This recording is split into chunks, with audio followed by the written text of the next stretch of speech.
How? Hope all's well in YouTube land and beyond. Paleolithic Digger here, aka the Dirt Farmer. Thought I'd make a little short video. I keep mentioning what I do. I own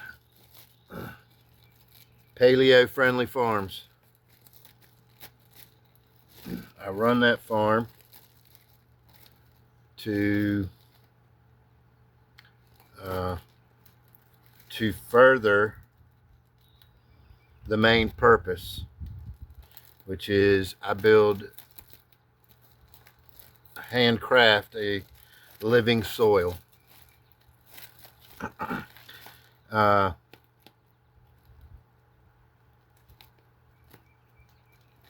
it's a soil you can pretty much grow anything in.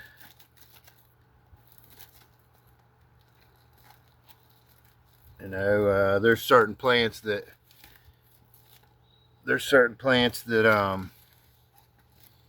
you might have to come to me and say, look, this is what I'm growing, you know, should I buy your dirt?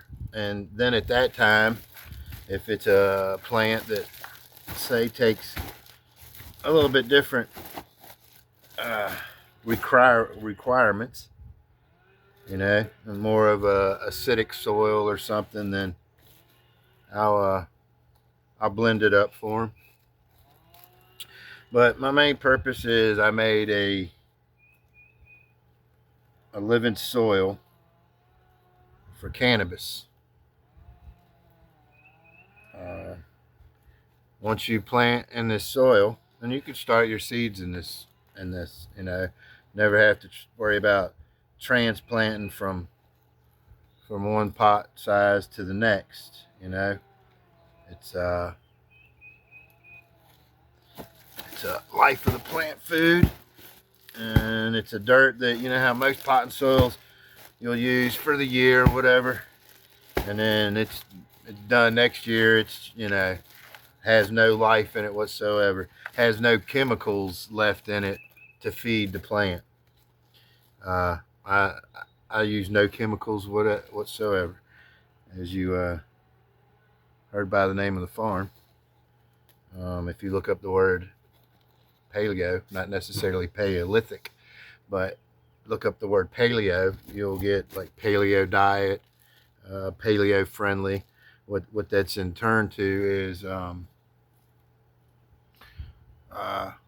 way of living lifestyle, the way you eat, the things you use. You know, we're given everything we need right here on earth. And that good book, you know, that one book, explains that to you. It tells you that everything is given to us here on earth, that we need nothing. But it's all here for us. You ain't got to rely on nobody. You don't have to rely on the government. Best thing to do in life is rely on yourself.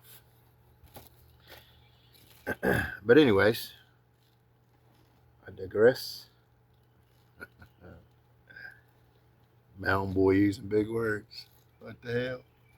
So I make a living soil, and like I said, I'm mainly targeted to one type of flowers. I bagged up a couple bags the other night, waiting on my labels, waiting to put my labels on anyways, but give you a peek at what I'm talking about.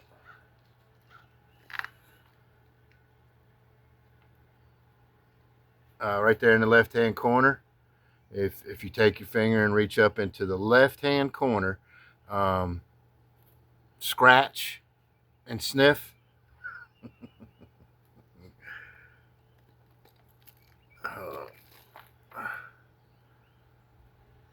Just clump up. Now what? It'll just fall right on apart.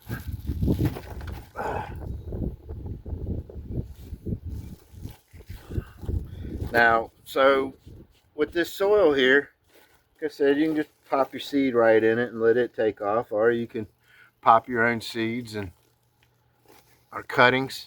Transplants do good in it. You know, clones do super good in it. So this is my own recipe, by the way.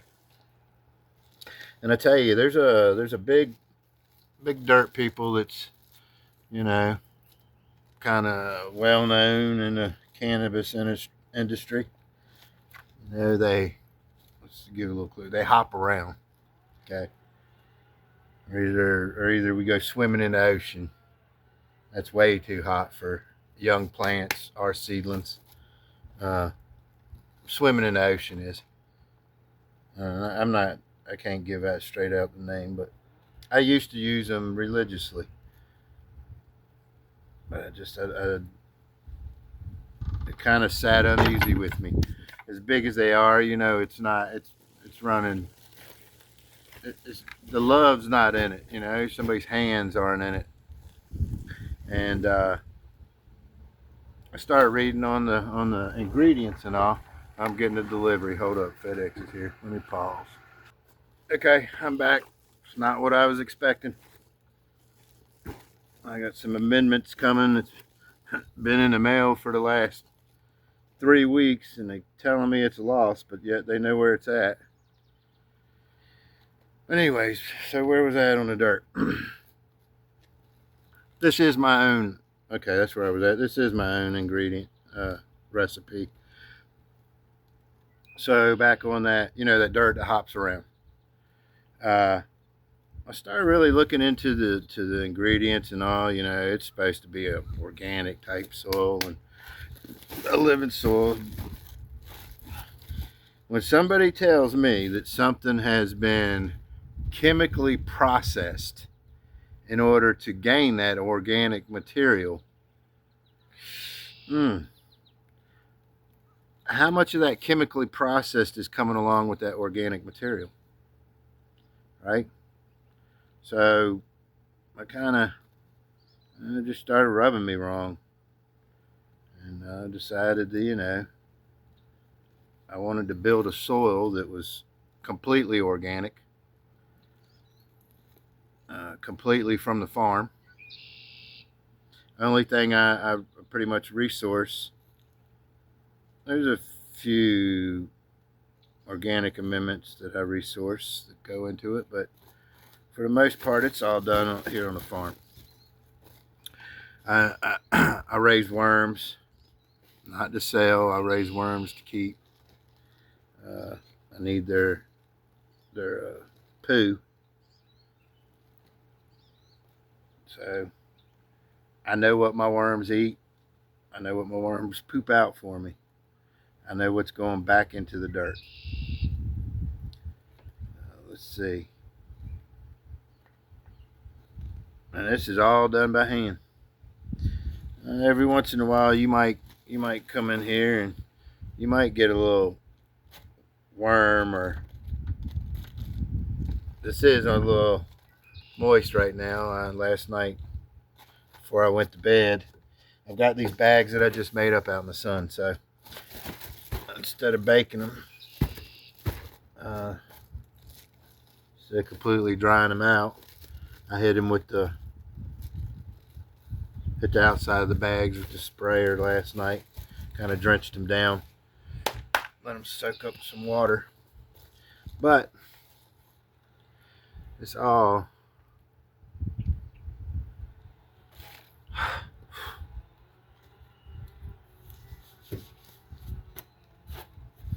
I love the smell of dirt, real dirt.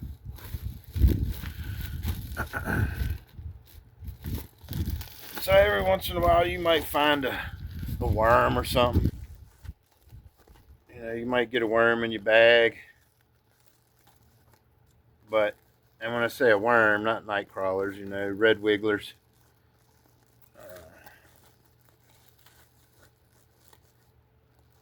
So they're kind of, you know, smaller worms. Great composting worms. I put some of the kitchen scraps in there, and they are gone in no time. I mean, they devour it like any kid with cake. I ain't gonna say fat kid, because even a skinny kid will, if your back's turned, he'll take a piece of your cake from you. Throw my foot up, catch that door.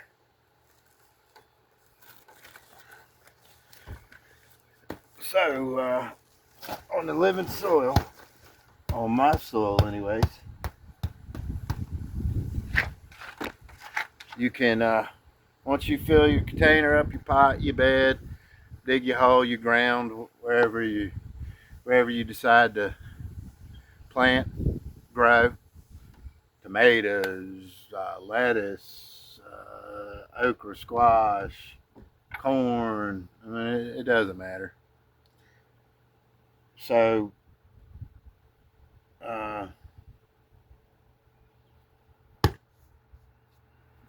keep losing my train of thought. So with that chemically processed bothered me, so that's why I got into making my own dirt. I have an ingredient in my dirt that is mwah, to the plant life. They go crazy over it. I'm not going to give that away. Everybody be jumping on that bandwagon. And it's fairly easy. I mean, my dirt is real high in a nitrogen count, which a lot of people, you hear that, then you get scared to death because it'll burn a plant up in a minute, just like that. You put it in the dirt, and it'll burn a plant up. It'll kill it. So even though mine is very high in the N on the NPK, my other numbers are running average, maybe just a slight, but average, enough to sustain and break down and really give that PK boost near the end of the plant's life when it needs it. But back on the high nitrogen on my dirt. So I'm able to run a high nitrogen and explode my plants in vegetation without burning them. And you won't burn them neither with this dirt. I use what is considered a cold manure, a cold animal waste. Okay, so like chicken, any bird, cows, horses, they all have they all got a nitrogen that is hot, meaning say a 0.5, or no, let's say a 2, right? Let's say a 2 in a nitrogen, 2, 3, 5, 10.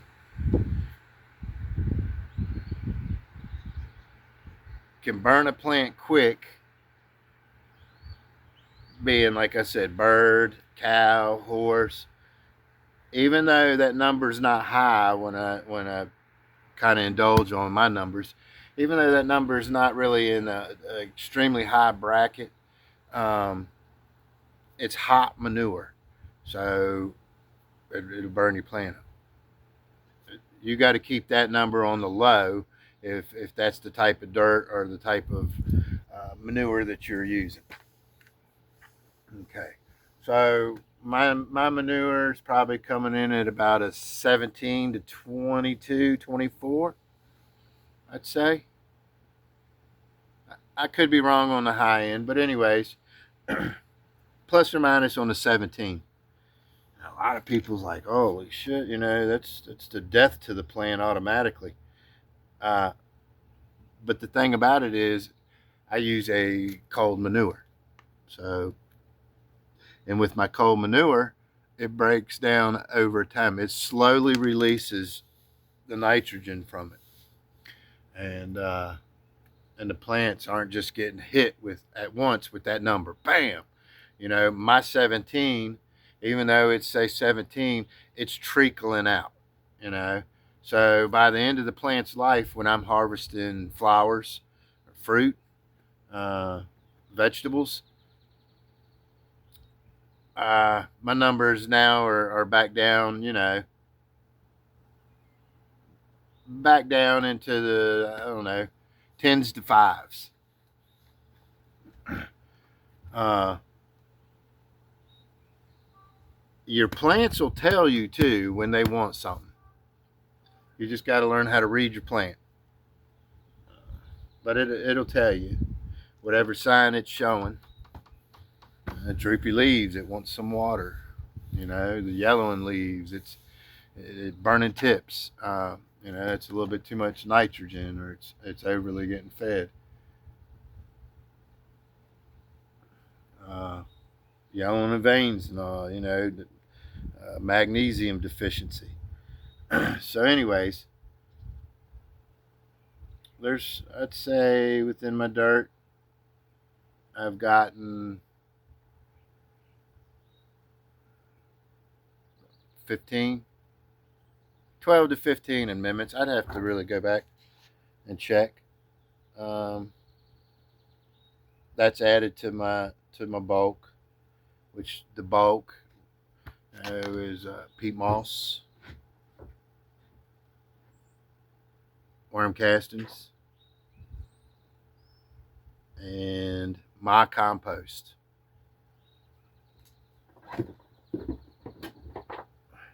Which both is coming from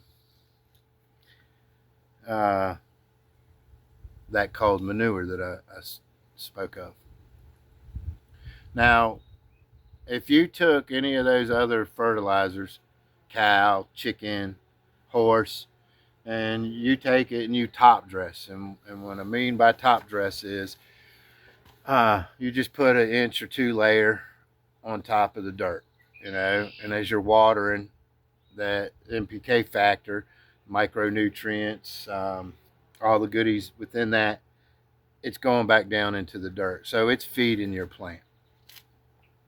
Uh, with mine, the only issue that I have ever found, most of the time, things go from start to finish at the beginning. Okay. Next year, I'll use the same dirt that's in it. It's still good. It's still got life. It's still living. Plant and go. You'll probably get another good year out of it or two, as long as every once in a while, uh, you're given that slight top dress. I'd say every 2 months, maybe sprinkle a little bit of top dress on top of your plant. Um,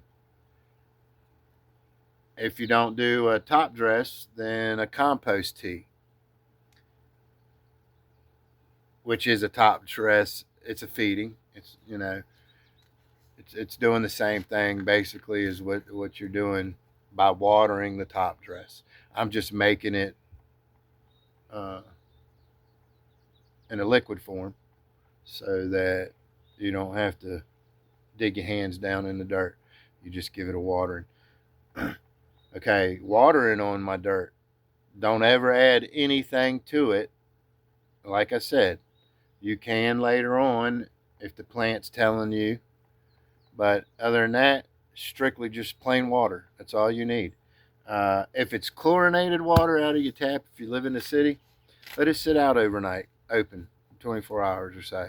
Then give it to your plants. That gives it time to release that gas. And it'd be good for your plants. Uh, since we are talking about a certain plant, at least what this was actually made for. Um, they like everything like a neutral. 6, in between a 6 and a 7 pH. Soil has pH too. It's not just your water. But on your water, you want to check your water too to make sure that your water runs at a good pH. You know, about a 6.5. You know, but anyway, in between that 6 and 7, if you can fall in between that, then good water. Uh, but my soil, all you have to do is just add water to it, and you're good to go. If the plant tells you something, then give it a little top dress, a little worm castings on top, or a little no manure. Like I said, most manures are hot, and you don't want to do that because you'll burn your plant up. Too much nitrogen, right? Like a shot, you know. It's too much.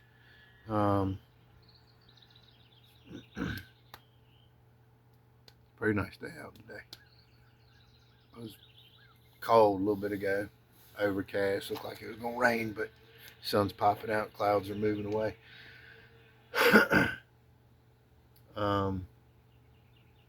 So the first year you don't have to do anything.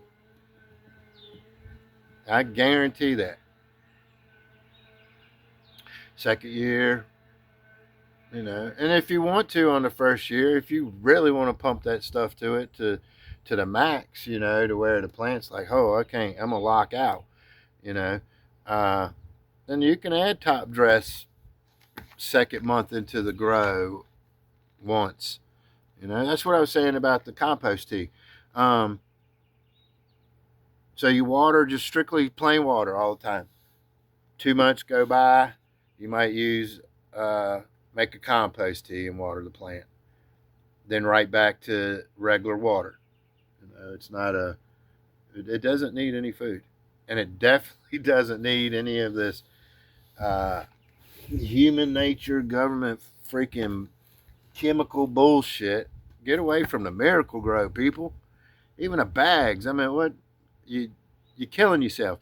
People wonder why cancer's, you know, rampant, and Alzheimer's disease, dementia, all that stuff's just going crazy. You know, autism. It's from the foods and shit that we eat. It's the chemicals, not just from the foods we eat.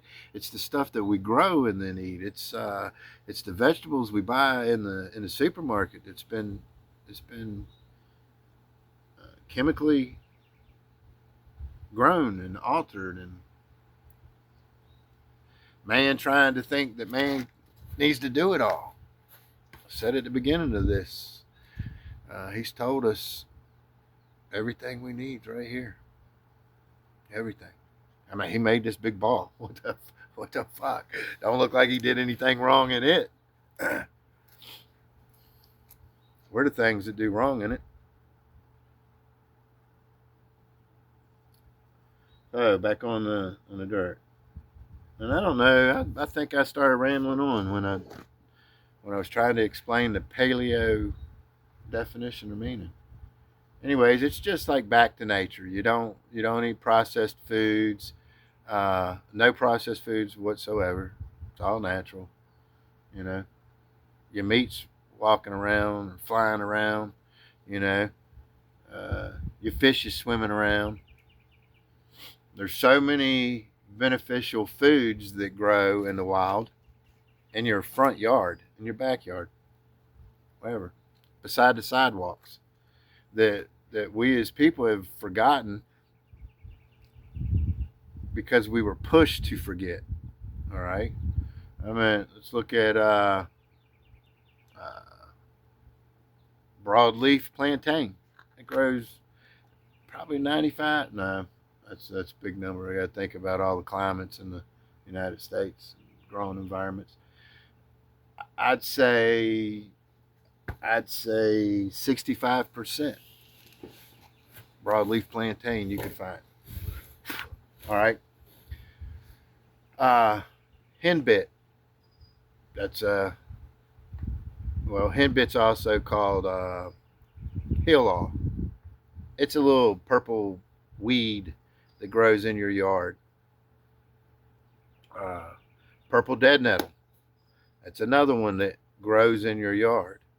And these are foods that someone above gave us that we no longer think about. Most people have no knowledge of it, you know. A few people know of it, but don't pursue it.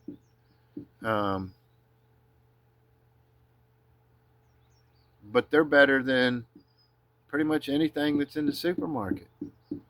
I could pick weeds out of my yard and take them to the grocery store with some scientist and do a little study on my goods and whatever good it is that they want to find in that store, and these weeds will outperform them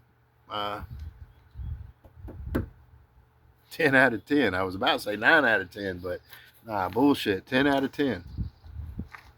We've forgotten about them. You know, all of our medicines are right here that we've forgotten about, that they've intentionally made us forget about. They still use some of those. You know, you look into your medicines that they make, and you'll find that they're made from these ingredients: willow bark, um, uh, I don't know. There's all kinds. They still use them, but they don't let the public know really about them. A little hush hush.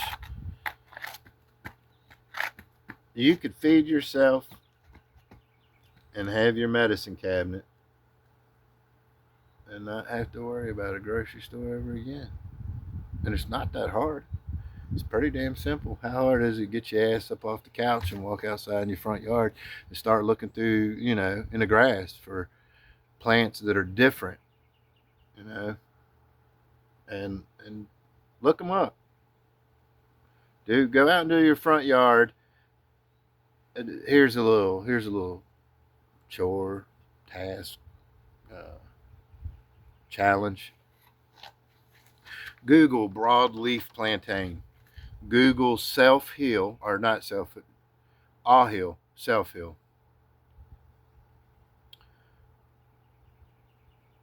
Look up purple dead nettle and go out into your yard and find it.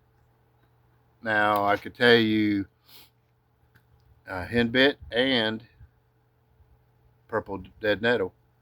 It's easy to identify, but a blind man can identify it because the stem on it is squared. It's not round. That's an unusual thing that not many people see. Both of those weeds, I call them plants, I don't think they're weeds, are have a square stem. It's kind of neat, you know. But go out in your yard and see what you can find. See if you can find these things. Look them up. Do a little research when you got them.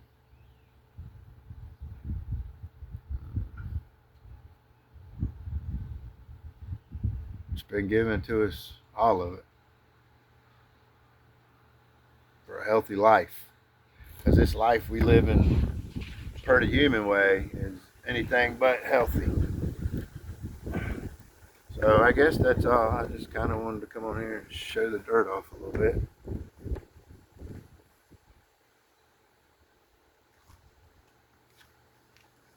Anything else you want to talk about? Worms are easy to keep. Um,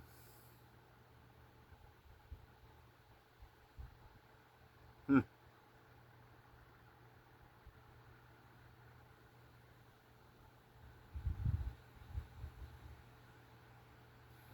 So if anybody's into gardening and you need, I want to try out a handcrafted living soil, just give me a holler. Paleo-Friendly Farms would be glad to send you out a bag. I might even do a little contest here. Let me think about it. Get y'all up out of the house and out in the yard. Maybe we'll make that little challenge I just threw out. Maybe we'll make that a little giveaway. Give away a bag of dirt. I have bigger bags, but I needed to make up some of these smaller bags. Not everybody needs 50 pounds of dirt. It's a 16.5 pound bag, 5 gallons. So if you got a 5-gallon bucket, you know,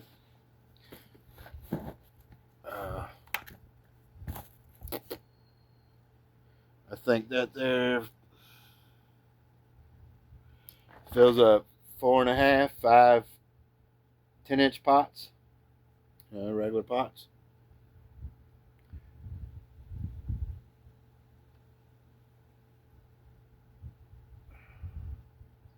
And if I do that and you get a bag, I wouldn't mind you taking time-lapse pictures here and there every so often of how your plant's doing. Do not feed it anything but water.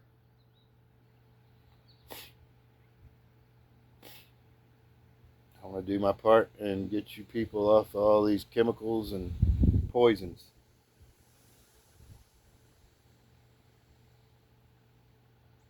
Well, for now, I guess I'm going to get on off here.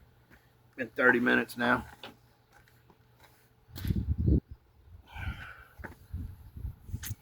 This is the Paleolithic Digger,